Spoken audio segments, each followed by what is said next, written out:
persoalan utang kereta cepat Jakarta-Bandung hingga kini belum selesai. Pemerintah saat ini masih melakukan negosiasi dengan China untuk menyelesaikan persoalan utang tersebut. Rencana pemerintah melanjutkan proyek kereta cepat hingga ke Surabaya pun mendapatkan sorotan di tengah badai persoalan menghantam proyek kereta di di era pemerintahan Presiden Joko Widodo itu.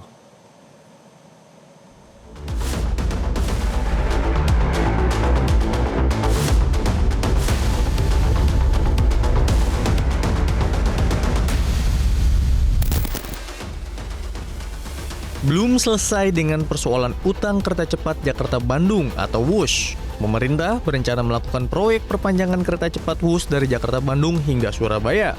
Dewan Pakar Ekonomi Nasional Luhut Binsar Panjaitan menyebut pemerintah telah menyelesaikan kajian awal pengembangan proyek tersebut. Sudah bikin preliminary study mengenai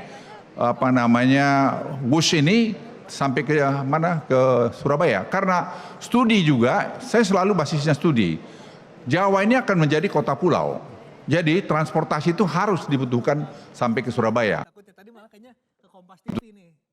Dari Bandung masuk tadi ke Kertajati ke mana, Purwokerto, Purworejo, terus Cilacap terus kemudian Solo terus ke Surabaya.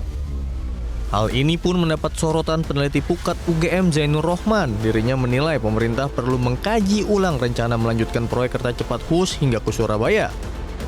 Mengusulkan misalnya ini harus dilanjutkan ke Surabaya. Sekali lagi, jangan usul sebelum proyek yang KCIC ini diaudit terlebih dahulu. Kalau sudah diaudit dinyatakan bahwa oh ini secara audit forensik semuanya sudah benar, keputusannya sudah benar, evaluasi manfaat ekonominya juga sudah benar, cost benefit analisisnya sudah sangat menguntungkan, regulasinya juga sangat lengkap. Ini adalah yang terbaik, silakan untuk lanjut. Tetapi kan kenyataannya tidak seperti itu. Yang feasibility studies-nya itu melenceng jauh dari yang sekarang terjadi gitu ya. Kerugiannya sangat besar itu Mbak Eva. China menyatakan siap membantu memastikan operasional kereta cepat Jakarta-Bandung tetap berjalan lancar seiring dengan langkah pemerintah Indonesia membuka pembicaraan untuk merestrukturisasi pinjaman proyek tersebut. Muncul sejumlah opsi restrukturisasi utang kereta WUS. Salah satu opsi ialah memperpanjang jangka waktu pelunasan utang hingga 60 tahun. Menanggapi hal ini, pengamat ekonomi Antoni Budiawan mengatakan pemerintah tidak cukup hanya bernegosiasi kepada China terkait upaya restrukturisasi. Namun menurutnya aparat penegak hukum juga harus menyelidiki penyebab bengkaknya proyek kereta cepat WUS yang mencapai 3 kali lipat. Negosiasi ini ya boleh saja dilakukan, tetapi kita juga minta kepada pemerintah dan kepada aparat hukum untuk melihat apakah biaya proyek yang WUS itu yang mencapai 7,2 miliar itu sudah benar apa tidak gitu. Karena ini basis yang sangat penting untuk melakukan negosiasi gitu. Demikian. Saat ini pemerintah terus melakukan negosiasi kepada China untuk merestrukturisasi utang kereta cepat Jakarta-Bandung.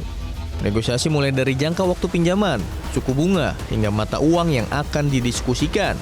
Tim Liputan, Metro TV. Jelajahi cara baru mendapatkan informasi. Download Metro TV Extend sekarang.